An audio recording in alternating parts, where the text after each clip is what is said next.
Testing. Testing. Testing. That doesn't sound very loud. Can people hear me okay? You can? Okay. Great. Yeah.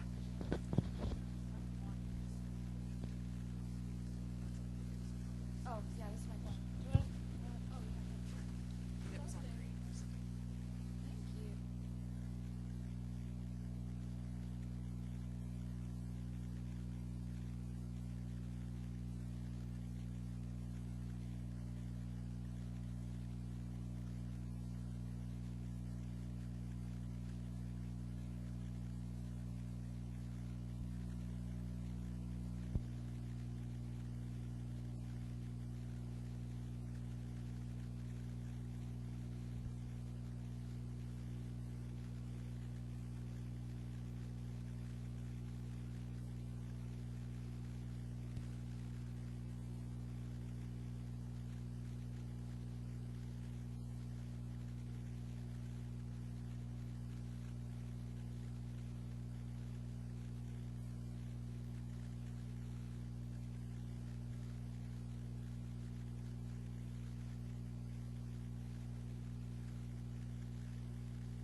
Testing. Oh, that's nice. Okay, let's try. It's hard to discuss because there's some issues around that. Changing the set points physiology. Have ready access to some fluids.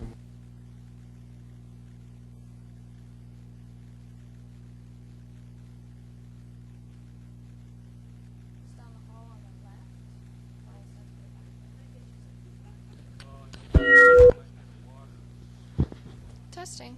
Testing. Okay, I think this one's going to be a little better.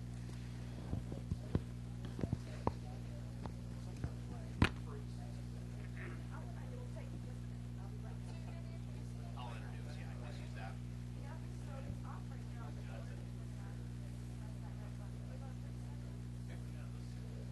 Sounds good. Okay. All right. Feedback. Okay. Alright, so for your mic,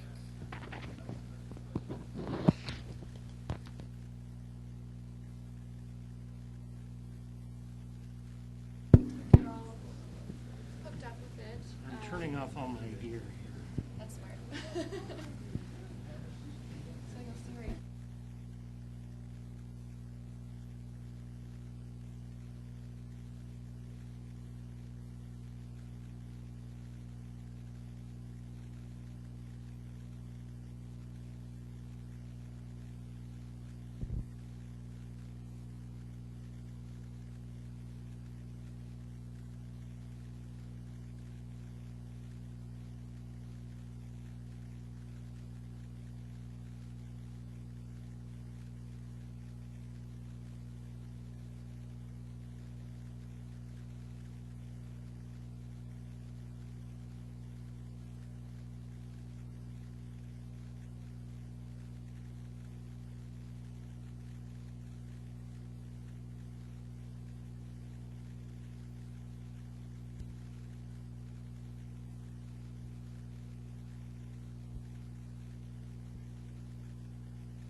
All right, folks, I think we'll get started. It's 12:15, so it's my pleasure to introduce our grand round speaker today, Dr. Charles Billington, who is a professor here at the University of Minnesota in the Division of Diabetes, Endocrinology, and Metabolism.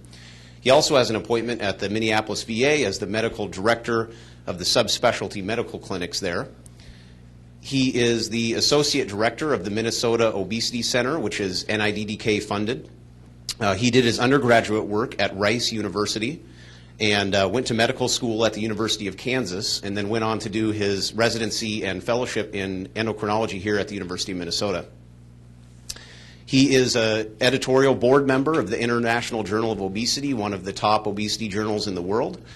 He is a former president of the Obesity Society, which is the, I think, largest collection of obesity experts in the world.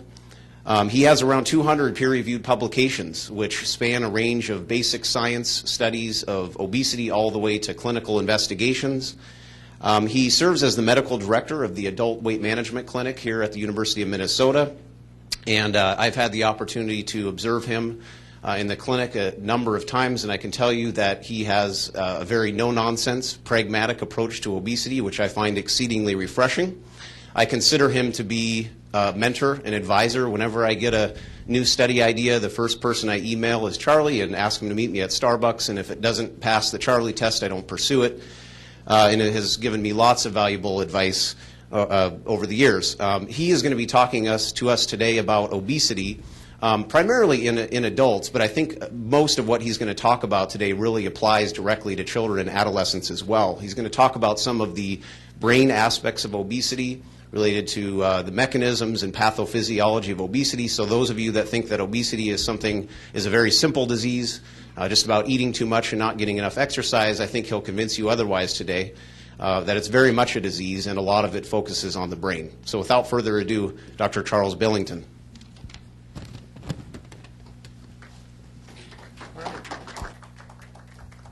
Well, thank you very much, Aaron. Very generous. And it's always fun to meet him at Starbucks and see what we can do. As he mentioned, I'm going to talk primarily about adults. We do think about kids as well, and I'd love to be able to show you some of that, but Aaron and Claudia and so on will be talking about those things over time. So I'm going to show you things from the perspective of the adult, but particularly it's nothing to do with community interventions or school interventions or worksite interventions. What we're really talking about today is what I call retail obesity, which is treating sick people in the clinic.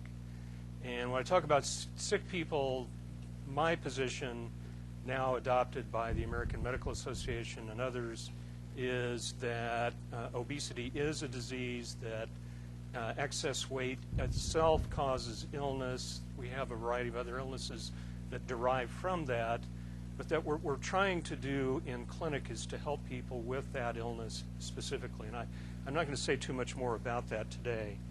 We're going to talk about how to go about treating folks. The first thing I'm going to do is show you a case, because it is grand rounds. I always like to at least include a case or two to orient us. In this case, it's one of the first patients that I saw here at the university about 7 years ago now. She, 53 years old, homemaker, had been having trouble with weight her entire life, back to when she was a child, had tried everything, as many people will say. Specifically, she'd had 2 attempts at bariatric surgery, which I think many people think of as the definitive cure for obesity in a lot of circumstances, but in her it didn't work. And she weighed 397 pounds at the time that I first saw her.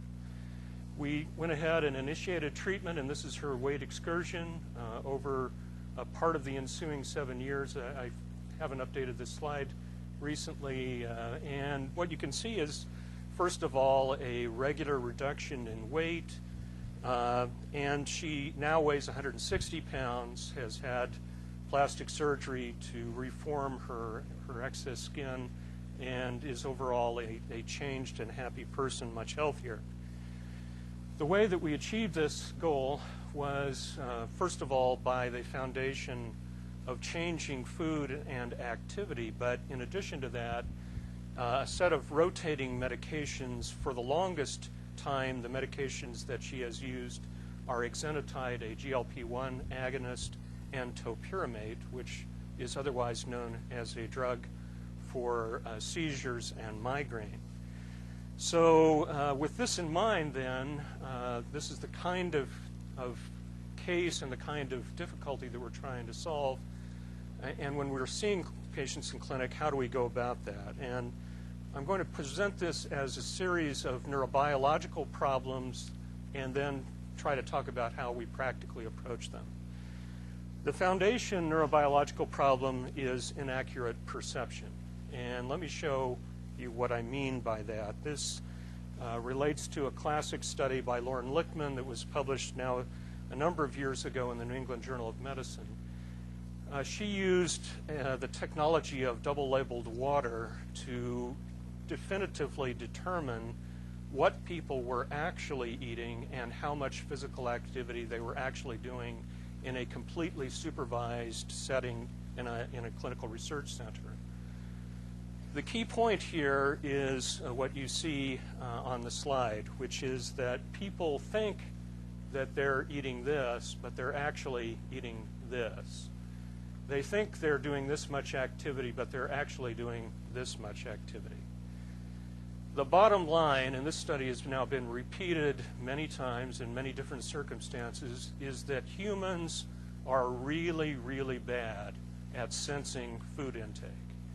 This idea that you read about and hear about in a variety of publications from some of my colleagues saying that food intake is well sensed and tightly controlled is complete nonsense. People are horrible at doing this. And it's not just that regular folks are horrible at doing this. What the studies have shown is that the more obese an individual is, the more deep their perception problem is. And the other thing I'll tell you about this is that it's not just patients that are like this. Dietitians can't do it either. They have the same problem. So when you do this type of study with dietitians, they can't keep track of their calories either. So this is a fundamental problem that we deal with, and this pervades throughout all of the other difficulties that I'll tell you about in a moment in clinic. So how do we deal with this? Well, there are two foundation ways of dealing with it. The best is the technology of meal replacements. Meal replacements are anything that predetermines the size of the meal for an individual. So that can be Slim Fast, that can be Ensure, that can be Weight Watch, or not Weight Watchers, that can be Jenny Craig, that can be Nutrisystem, that can be Seattle Sutton, any of those things. And in clinic, what we normally use are the frozen meals as a way of doing this. This technology has been well proven by a number of studies, and one of the foundation studies was actually done in part by Bob Jeffrey in our public health school, along with Rena Wing. And what essentially you see here is that if you give people standard behavioral therapy, it works kind of not so well. Or this is the control. Here's standard behavioral therapy. If you give them incentives, they do about the same. But if you give them their food as a meal replacement, they do much better in terms of losing weight over the course of an 18-month follow-up period. Many, many meal replacements have been similarly studied and show the same thing. So that's the best thing that we can do. But many, many people, and I think particularly those of us, folks here in pediatrics will tell us that the adolescents and children often don't want to do this. And so that is one fundamental problem. So what's another way of getting at this? Another way is a counting plan. So counting is calorie counting, it's Weight Watchers points, it's anything that allows you to keep track of what you're eating.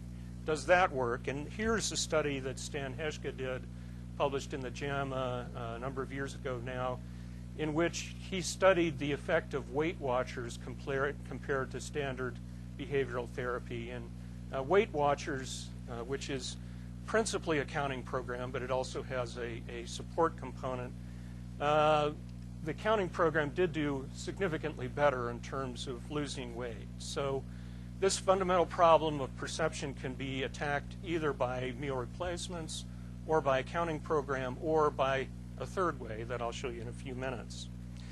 But before I get to that, I want to talk about some of the other neurobiological problems that we're interested in and that we're trying to combat. Here, I don't know how well this shows up. I mean, obviously, what I'm showing you is junk food and fast food. The key point here is this statement from Kevin Hall and Carson Chow at the NIH. These are the folks who are the best, really, at modeling human energy metabolism and human energy balance and determining where things are going. And they've extended their model into the overall food system. And what they basically say, and here they're doing the studies by looking at how much food ends up in the landfills, is that as food in the landfills has increased, what essentially is happening is that we create so much food every day, every year, that we have saturated the system.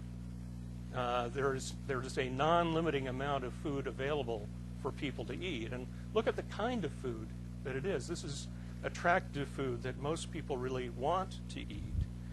So that's a problem. And when we talk about the toxic environment, we tend to think of this as something that has passively happened to people.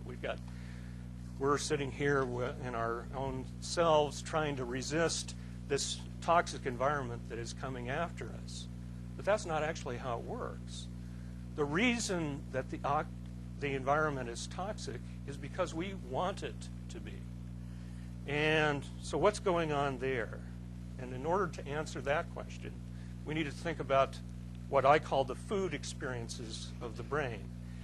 Now, the classic one, which has been studied for some 100 years or so, is fuel metabolism. And fuel, the thing that we absolutely must have to keep our body going, is primarily sensed and regulated in the brainstem. And in fact, classical studies done by Harvey Grill and others in which you cut off the rest of the brain indicate that the brainstem is sufficient to allow animals to completely regulate their fuel metabolism. So the brainstem is critical, and we sense glucose, lipids, and other fuels very well in that location. What has come up more recently is the recognition that fuel storage, and here we're talking principally about the amount of fat in a body, is also sensed, and that sensation takes place primarily in the hypothalamus. And the hypothalamus is something that pretty much everybody who knows even a little bit about this has heard about. For many folks in the molecular biology area, they will maintain that this is all you need to know. The hypothalamus, fuel storage, leptin, which is the hormone that fat makes that tells the brain how much fat there is, that's all that's really important. And it's these two things that have to do entirely with fuel that determine whether an individual is fat or not, something about how well this system works. However, there is another important thread which neuroscientists in the obesity field now have come to recognize as increasingly important, and that is the area of reward and pleasure. And here we're talking about other brain mechanisms that are cited in places like the nucleus accumbens, the amygdala, the prefrontal cortex, the limbic system in general. And if we were to oversimplify all of this, what we would say is that these two older systems that a lot of people think it's all about are about need. This is about want. The other way that I talk about it in clinic is that this is what we would refer to as true hunger. Hunger meaning I'm actually deprived of energy. Whereas this is reward. I'm eating because I like it. And what I'm going to maintain, although we can't fully prove this from a data set as yet, most of the difficulties that we have in clinic are actually in this area. And I think the majority of neuroscientists who study all of this now are talking about how hedonics, or reward, override homeostasis in order to create the problem of obesity. Well, if we're going to take that seriously, then what do we do in the clinic? What we do is make a clinical assessment about what kind of neurobiological problem the individual that we're meeting with is actually presenting with. And so, again, if we're going to take this seriously, one potential avenue is the identification of a true hunger disorder. That's difficulties with fuel sensing, that's difficulties with homeostasis. The second option would be the reward disorder. That's the difficulty with wanting. I'm going to talk about a couple of others. There are actually more than two others, but I can only talk for so long today. So the other area that's very important is depression/anxiety, and then iatrogenic obesity, where something that one of us has given to a patient has made the problem more difficult. And I'll show you one example of that. And the key point is that there is a specific treatment for each of these avenues that differs based on what the underlying problem is. So we're going to look at each of those avenues now, and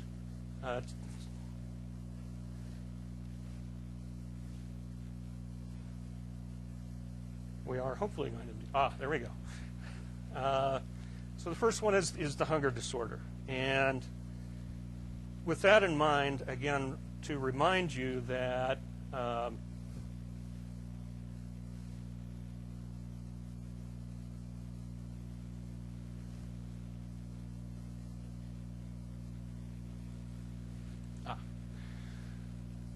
hunger disorder relates to this notion of homeostasis. And this, again, is especially cited in the hypothalamus.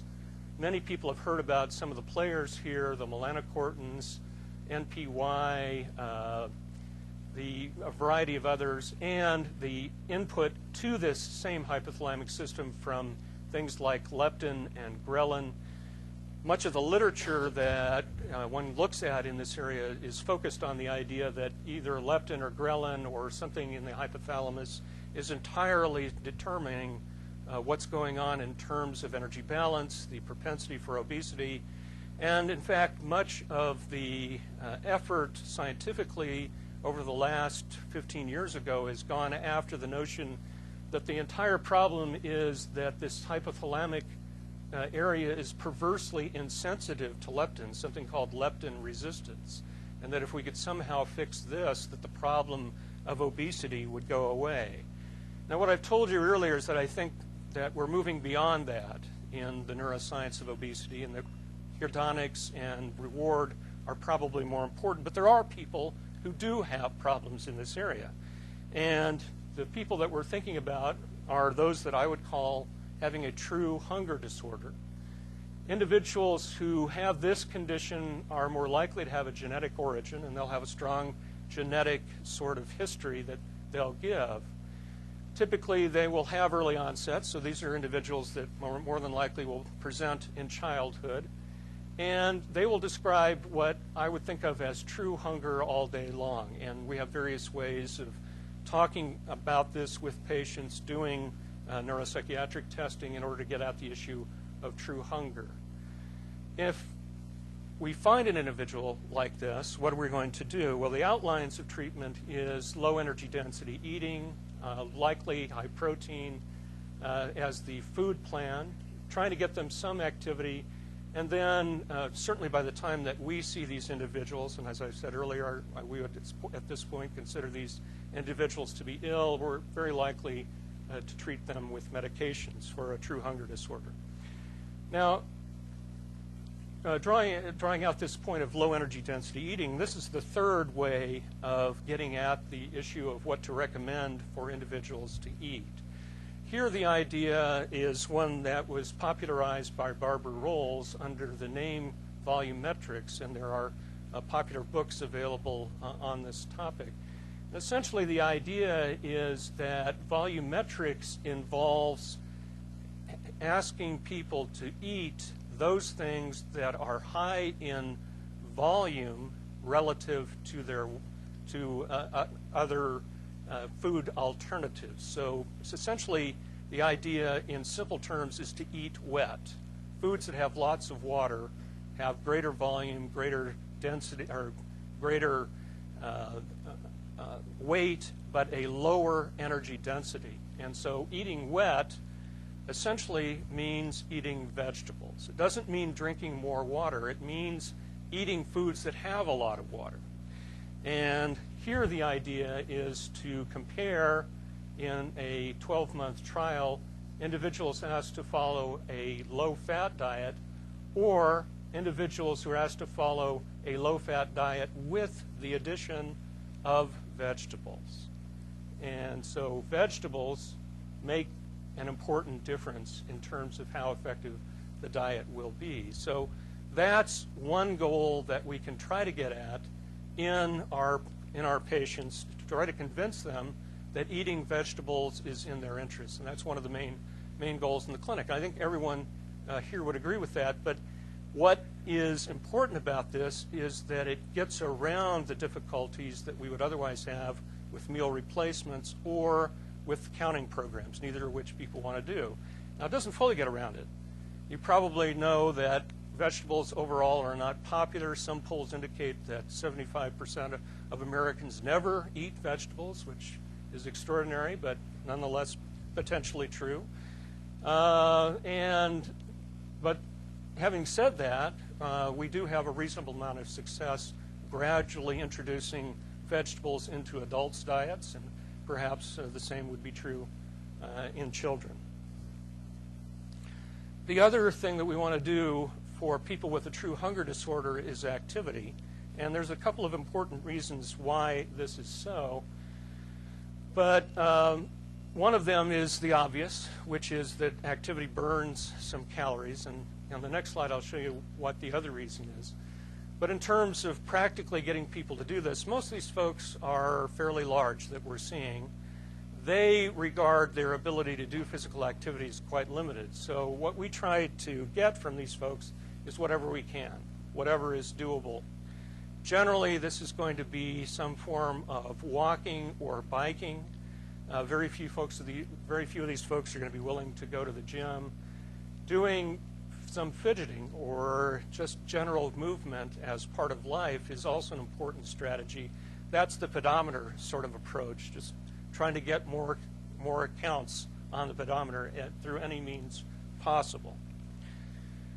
Now, having said all that, I think we all know that the ability of many of these folks to exercise is much more limited than we would like, but even some exercise can matter in another way, and that's this. We tend to believe that exercise stimulates appetite, and one other corollary to that is that if you go see the trainers, they'll tell you that you have to eat in order to work out. But of course, that isn't true. In fact, when people exercise, or when rats exercise, as in this case, what happens is that their appetite actually goes down. Now, I could show you data from humans that would show basically the same thing, but this particular data is from a doctoral student in our laboratory at the VA, Emily Noble, and it was done in rats. And the reason I'm showing it is because we can make one additional point with these rat studies. Now, Emily's mainly interested in studying the brain mechanisms that are involved in this, but I'm just going to show you what happens with food intake. So this is how much the animals are eating in the sedentary condition. And then if they're either forced to exercise on a treadmill, their food intake goes down, or if they're allowed to exercise on a running wheel, and rats love to run on a running wheel, so they'll do that just spontaneously. Either way, it reduces their food intake significantly. And the reduction in that food intake really matters. So here, what's been added is the change in body weight. So here's the sedentary condition. Here's the weight loss that is produced by either treadmill or running wheel in the animals. Either way, they exercise. These two groups are now pair-fed animals, where they don't exercise, but they eat the same amount as their corollary in either the treadmill or the running wheel condition. So each of these is matched. And what this indicates is that a significant part of the reason they lose weight is, in fact, the reduced appetite. It's not just the exercise itself. It's the reduction in eating that matters. So, food and activity, one way to go after hunger. One other way is, of course, medication. And one of the key points that we want to make about medication in the context of obesity is that medication is there to support a plan that would otherwise take place. So changes in food, changes in activity, we want those things to happen, but particularly in the case of a hunger disorder, an individual may find it difficult to eat as little as is necessary, and so they may need the support of a medication. But medication alone is not a plan. Here's a study from Tom Wadden indicating that if the only thing that is given to patients is medication, it works about this well. If they're given medication and behavior modification, that improves their response. So addition of food and activity change goals. And if you do that and give them meal replacements, now you can get 18% body weight loss over a year. This is with one of our older medications. So again, the key point is that medications are part of a plan, but not a plan. One of the medications that are particularly important in terms of battling hunger is this group of medications known as GLP-1 agonists. This is the glucagon-like peptide 1. This is a hormone that's actually secreted from the gut when it is full of a meal. So you eat, the meal gets to the gut sends out GLP-1. We now have agonists that we can give pharmacologically to replicate that hormonal mechanism. And we use this in diabetes to improve the action of beta cells. That's one of the things that GLP-1 does. But with respect to weight, GLP-1 does something else that's very important, which is to signal to the hypothalamus and to the brainstem, those two fuel sensing locations, that we don't need to keep eating. And so if we can give an exogenous agonist, we can improve that signaling. One example of that is this study with one of the GLP-1 agonists. In this case, it's called liraglutide. Trade name for this is Victoza. And in this case, the goal has been to study individuals who don't have diabetes and see whether giving GLP-1 agonists would help them lose weight. The two doses that we are using right now for treatment of diabetes are these two, but you can see that higher doses do even better in terms of suppressing weight over the course of about half a year here. And this is the control condition in which people do get lifestyle recommendations, but not the drug. In another way to look at this same study is to look at not just the mean response, which it's important to look at means to know whether a drug is working or not. But the other thing that you want to know in clinic is, well, how likely is this drug actually going to produce a significant response in this patient? And for that, I believe that it's important to look at what's called the categorical responses. Categorical responses are the number of people or the percent of people who get specific amounts of weight loss. And here, we particularly want to focus on 10% body weight loss. How many people get that? And with the typical doses that we're giving in clinic, about 20% of people are getting 10% body weight loss in the adult clinics. It's kind of okay, not great. The higher dose, getting almost close to 30% of 10% body weight loss over a couple of years. So for each of the drugs that I'm going to show you, I'm going to do a scorecard.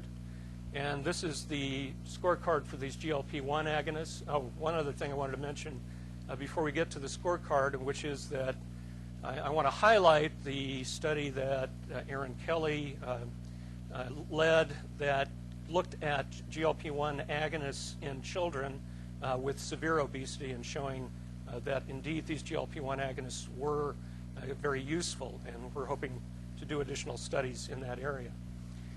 GLP-1 agonists, in terms of the scorecard, the indication is mainly for hunger. Right now, they're only approved for treatment in the context of diabetes, but studies are ongoing to seek an indication for treatment in obese individuals without diabetes. The mean potency is modest, but the best potency is good.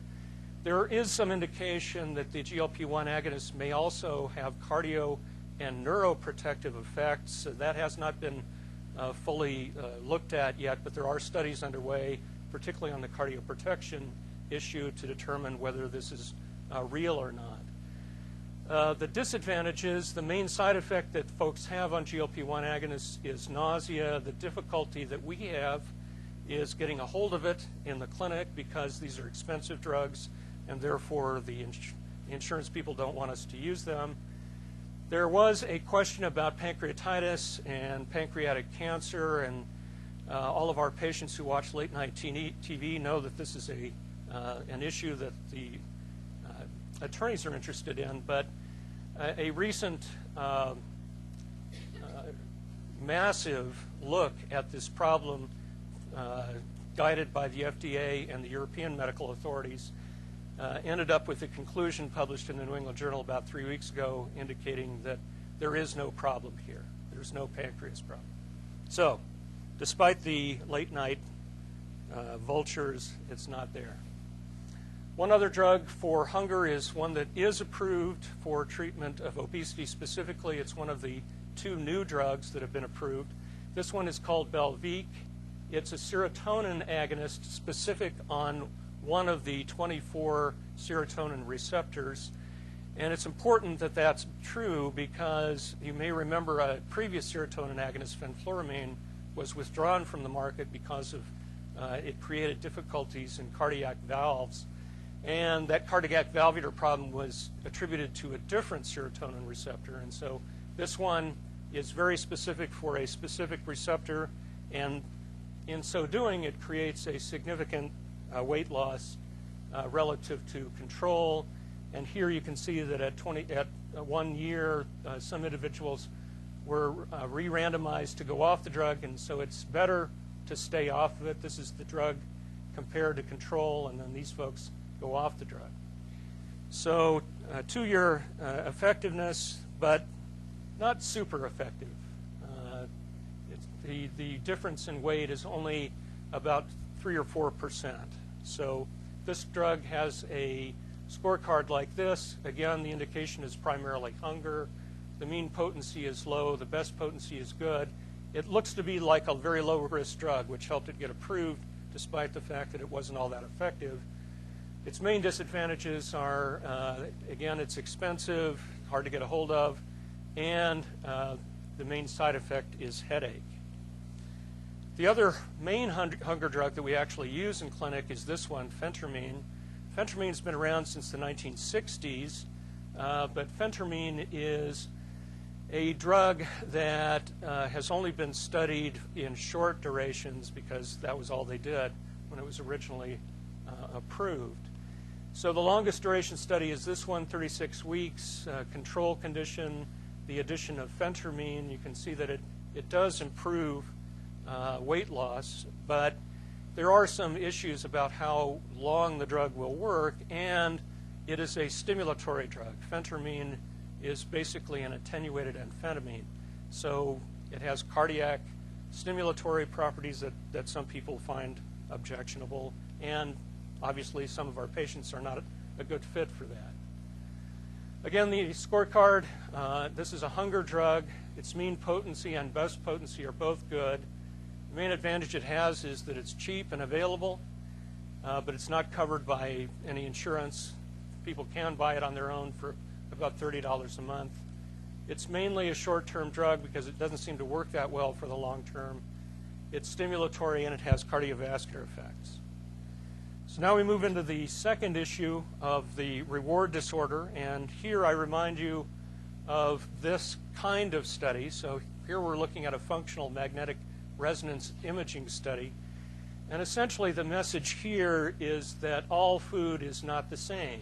This was done by Ellen Schur out in Washington, and in this case what individuals were given were pictures of desirable fattening foods, as it's called here non-fattening foods, and here this is the effect of all foods compared to non-food objects. And the way to think about it is that this is chocolate and this is broccoli. And obviously chocolate's a lot better, and it is processed differently in the brain. We know a fair amount about how big a problem that can be for some people. And if we think about it in terms of that people typically understand, the word that we use generally in clinic is craving. We're reluctant in many cases to use the word addiction, but patients use it.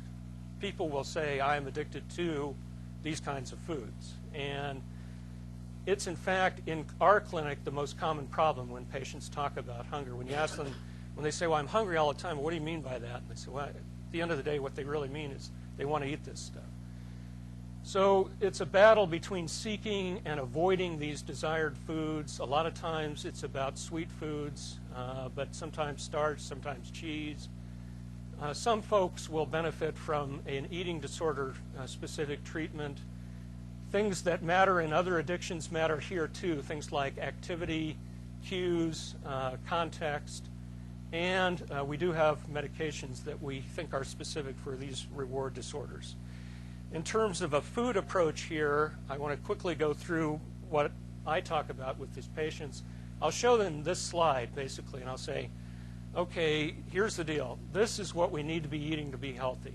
This is nutrition, lean protein, vegetables, a couple pieces of fruit. This is fuel. If we're active, we need to eat some of this stuff, but if we're not active, then probably should keep it pretty low. These are not foods. These are fun. But if we're going to lose weight, maybe we should have fun some other way.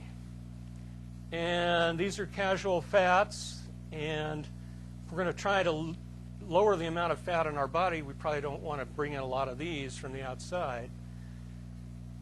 Calories that come by liquid aren't sensed very well by the body. And so if we are drinking them, then our brain didn't know it happened. And so that's probably going to be a problem.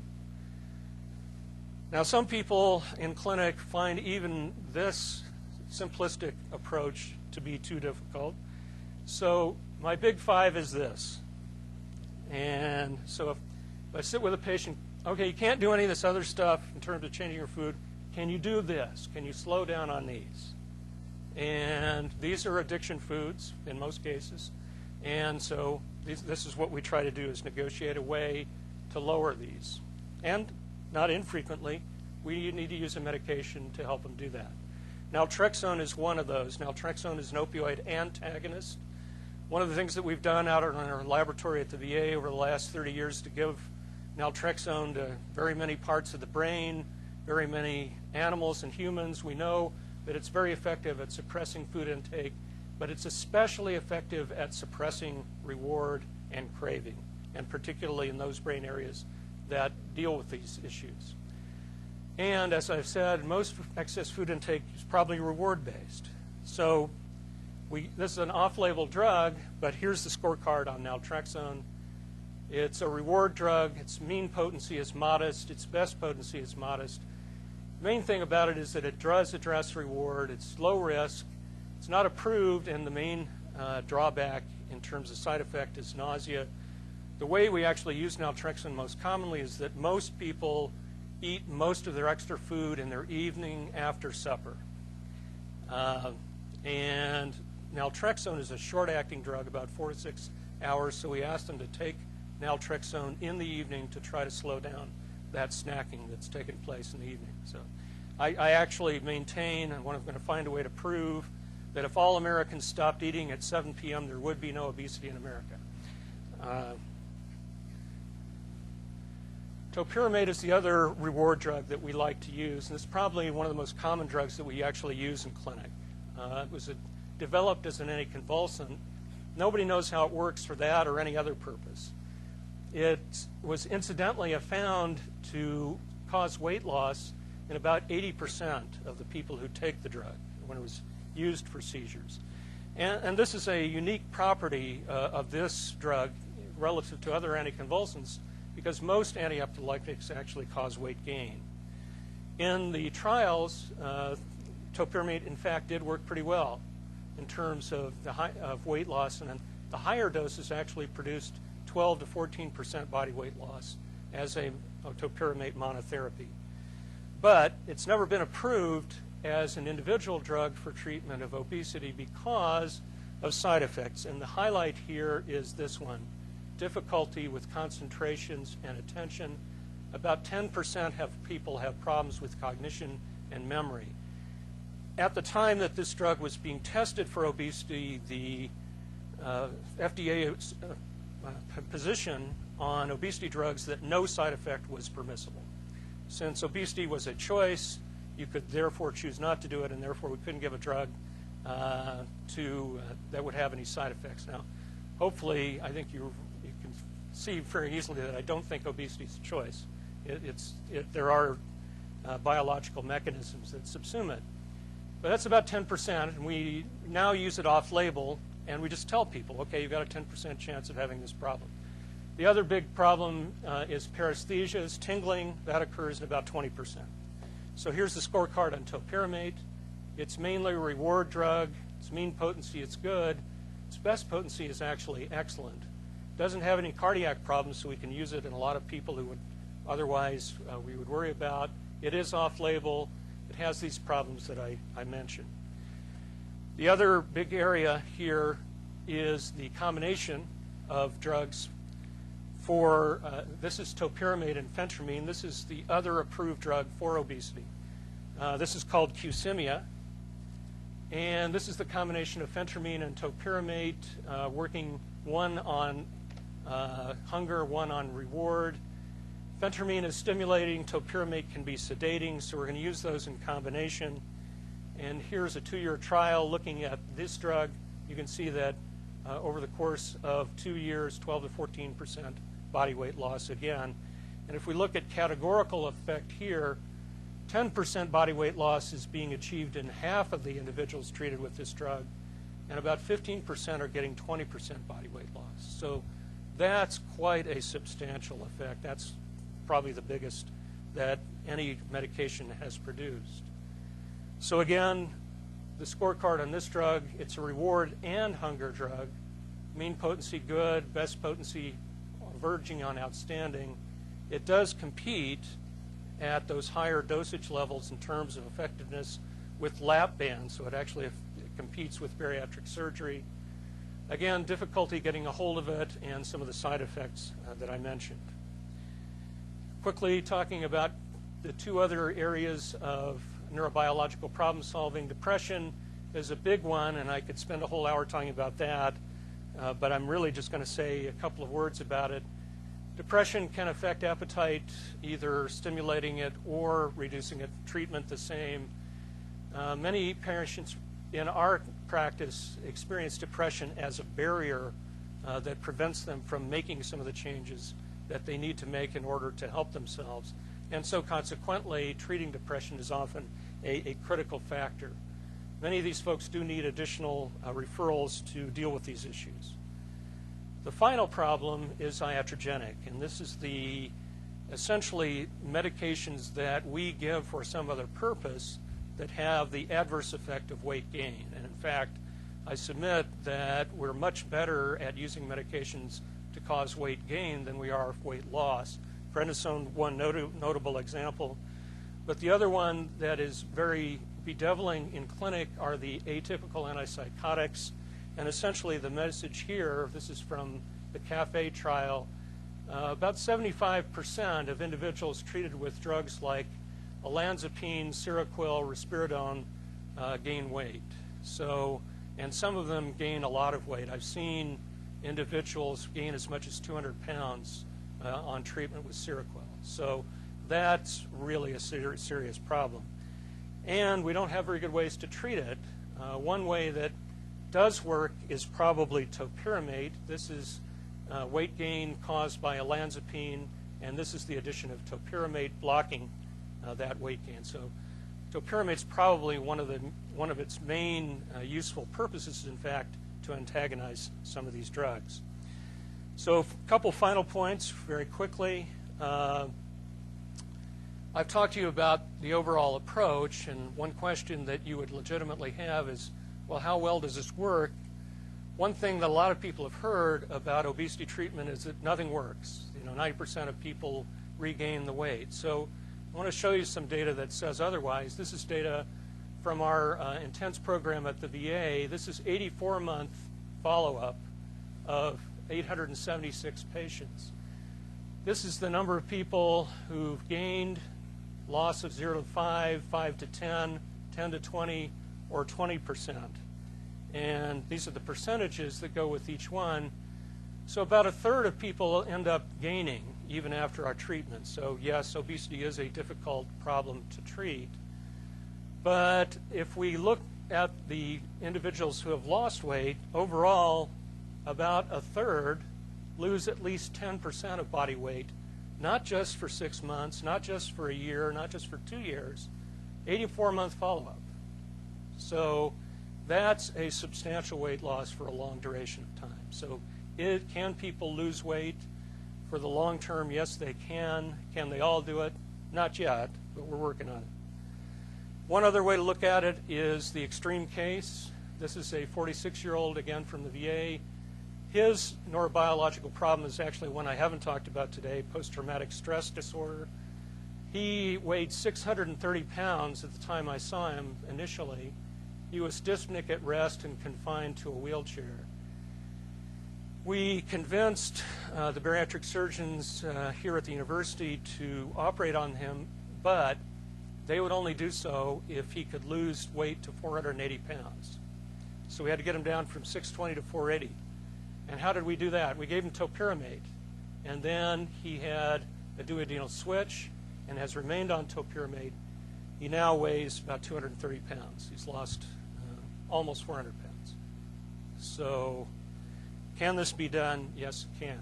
So overall, I would submit that our brains are wired in a way that makes weight loss difficulty. We are actually choosing to make weight loss more difficult by the things we buy, the things we do. We can all band together to try to change that, but so far we haven't. Medical weight loss is possible, but not easy, and hopefully we'll learn to do it better. And I finish up just by showing the range of treatment options, their mean effect, and the range of effect. So I'll stop there and we'll have questions. Thank you.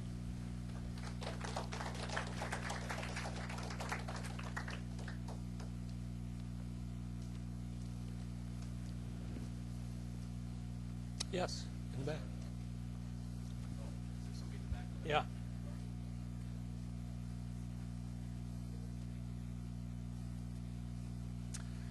Well, they're not specifically approved in pediatrics, and it will be a long time before that kind of thing is dealt with. However, I can tell you that they are being used in pediatrics. And I don't know, Aaron, do you want to comment on that? Yeah, so the only medication that's approved right now, well, coming up before this act, over the counter now, is like basically the side effects. There are states that we lost medication, but it'll probably be another year before the comes out again. I can start now, that's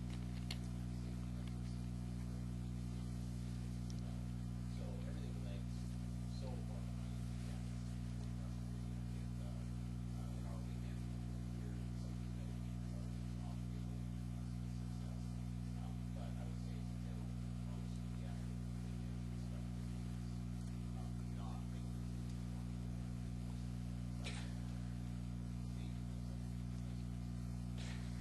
Well, and I think what I would add to that is that, if and I'm sure you all have seen these folks, but the problem that Aaron and Claudia and others who try to address this issue are struggling with is you've got a patient, a child or perhaps an adolescent who is in very severe weight disorder. They may weigh 300, 400 pounds already. You know, at that point, I would submit that any risk that is run by the medication is far less than the risk they're already experiencing from the condition that they're in. And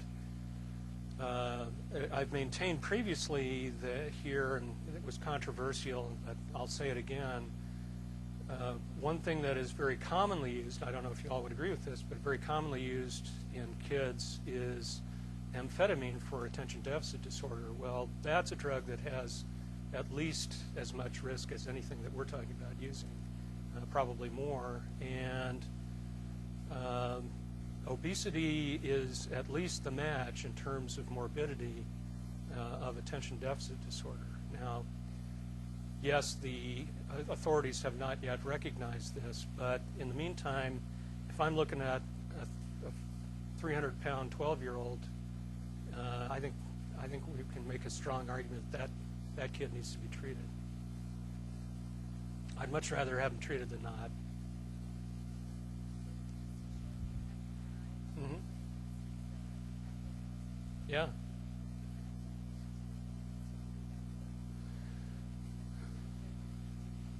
There would be. So that's a good question. What I showed you is actually, I'm sorry, I have to repeat the question. So she asked on the fMRI pictures whether those were obese individuals or not. In the Ellen Scher study, they actually were normal weight individuals. But you also asked whether obese people would respond more robustly to those same stimuli, and they do. There are a number of studies now showing that people who have the difficulty with excess weight respond much more dramatically to many of these food cues. And there's a whole area of study that's devoted to that specific issue. And I should put in another plug here. Tiffany Breckman, one of my colleagues on the adult side, is actually doing some of those studies here at the university and is finding that same thing. So that's very much the case. The other interesting thing that the studies aren't completely done yet, but it looks like naltrexone, this drug I talked about as a reward drug, actually diminishes the response to those food stimuli in terms of fMRI lighting up. And so it makes you think that this all does kind of hang together. All right. No other questions? All right, thank you.